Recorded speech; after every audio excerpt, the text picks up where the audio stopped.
তারেক রহমান আপনি লিখেছেন আইডি থেকে ঈদগাহ মাঠ, ঈদগাহ বা ক্রিকেট বা ব্যাডমিন্টন, ঈদগাহ মাঠে ক্রিকেট বা ব্যাডমিন্টন খেললে কি গুনাহ হবে? ঈদগাহের মাঠ যদি উন্মুক্ত থাকে, কর্তৃপক্ষ এটাকে যুবকদের জন্য, শরীরচর্চাদের জন্য উন্মুক্ত রাখেন, অসুবিধা নেই সেগুলোতে এগুলোতে খেলতে। এই সমস্ত খেলাধুলার সাথে শরীয়তের আপনার হালাল হারামের সম্পর্ক তখনই হবে যদি এটা জুয়ার ভিত্তিতে হয়, এখানে সতর উন্মুক্ত হয়। হারাম বিষয়গুলো যদি না থাকে, এমনিতে শরীরচর্চার জন্য খেলে বা সাধারণ বিনোদনের জন্য যদি খেলে, তাহলে সেক্ষেত্রে সেটা হারাম হবে না। বিশেষ করে কর্তৃপক্ষের যদি অনুমোদন থাকে, কোনো সমস্যা নেই। এরপরে সাজ্জাদ সালেহ আপনি লিখেছেন, মসজিদে বা কোনো জায়গায় কোন লোক যদি নামাজরত থাকেন, তার কতটুকু সামনে দিয়ে যাওয়া উচিত? মসজিদ বা কোনো জায়গায় যদি কোনো লোক নামাজরত থাকেন, নামাজ অবস্থায় থাকেন, তাহলে সেক্ষেত্রে তার 2 কাতার 3 কাতার সামনে দিয়ে, 3 কাতার পর থেকে তো যেতেই পারবেন।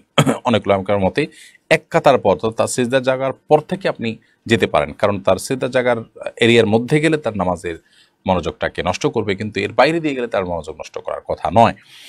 তো এই মতটি রয়েছে, তবে এর বাইরে আরেক অন্যান্য ওলামাদের মত হলো 3 কাতার। এই মতটাও বেশ স্ট্রং যে তিনি যে কাতারে পড়ছেন আরও 2টা কাতারের বাইরের অংশ দিয়ে তিনি চাইলে হাঁটতে পারেন। এরপরে মানিষা আয়ান আইডি থেকে আপনি লিখেছেন, অনেক আগে ঝগড়ার সময় স্বামী তার স্ত্রীকে তালাক দিয়েছে কি না এটি কারোর মনে নেই, এক্ষেত্রে তাদের করণীয় কি? ঝগড়ার সময় তালাক দিয়েছেন কিনা জাস্ট সন্দেহ হচ্ছে, মানে অথেন্টিক কোনো কিছু নাই। যদি এরকম হয় তাহলে সেক্ষেত্রে এই সংশয়ের কোনো ভ্যালু নাই বা এটার কোনো ভিত্তি নাই, এবং তাদের মধ্যে বৈবাহিক সম্পর্ক আছে, এটা ধরতে হবে। নাইমুর রহমান দুর্জয় আইডি থেকে আপনি লিখেছেন, অবাধ্য ভাই বোনের হক কীভাবে আদায় করব?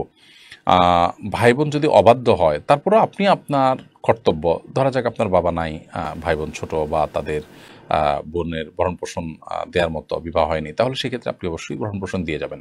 তারা অবাধ্য, তাদের অবাধ্যের জন্য তারা আল্লাহর কাছে দায়ী থাকবে, কিন্তু আপনার দায়িত্ব আপনি পালন করার চেষ্টা করবেন যতটুকু সম্ভব। মোতালেব আইডি থেকে আপনি লিখেছেন, পালিত মেয়ে নিয়ে ওমরা করা যাবে কিনা? পালিত মেয়ে সে অন্য গায়রে মাহরাম মেয়ের মতোই, অতএব যদি তার সাথে আপনার দুধের সম্পর্ক থাকে, ছোটবেলা তাকে দুধ পান করানো যায়, তাহলে সেক্ষেত্রে তো জায়েজ আছে, তাকে নিয়ে আপনি ওমরা করলেন।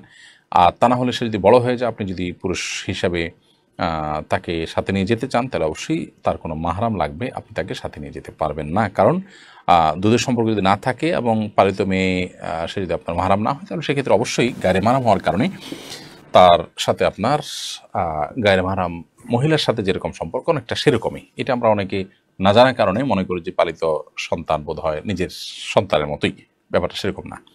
মমিতা জাহান লিখেছেন, মৃত ব্যক্তি যে ঘরে মারা যায়, ওই ঘরে সারা রাত বাতি দিয়ে কেউ না কেউ থাকতে হবে, 40 দিন সেই ঘরে খালি রাখতে নেই। এ কথাটা কতটুকু সত্য? এটা সম্পূর্ণ ভুল কথা, এবং এ জাতীয় অনেক বিষয় হিন্দুদের অনেক ধর্ম বিশ্বাস থেকে আমাদের মধ্যে এসেছে, সে বিষয়ে আমাদেরকে সতর্ক থাকতে হবে। আলামিন হাসান আপনি লিখেছেন, আমার একটা গার্লফ্রেন্ড আছে, আমি দিন দিন জেনার প্রতি ধাবিত হয়ে যাচ্ছি, এক্ষেত্রে আমার করণীয় কি? কোনো মুসলমান যুবকের গার্লফ্রেন্ড কিংবা কোনো মুসলমান মেয়ের বয়ফ্রেন্ড থাকতে পারে না। এই শব্দগুলো আজকাল জেনাকে সহজ করার জন্য অনেকটা আমাদের সমাজে ইচ্ছাকৃতভাবে এগুলোকে প্রচলিত করা হচ্ছে। মেয়ে বন্ধু ছেলে বন্ধু মুসলমানের একমাত্র বৈবাহিক উপায় হতে পারে, এর বাইরে কোনো ছেলে বন্ধু মেয়ে বলতে কোনো কিছু মুসলমানের থাকতে পারে না। আপনি যেটাকে বন্ধু বলছেন, দেখুন, নিছক বন্ধু বা ভালো বন্ধু, এমনকি আপনার অবশ্য আজকাল রাগঢাক ছাড়াই গার্লফ্রেন্ড বয়ফ্রেন্ড স্বামী স্ত্রীর মতো করে তাদের সাথে মানুষ থাকে।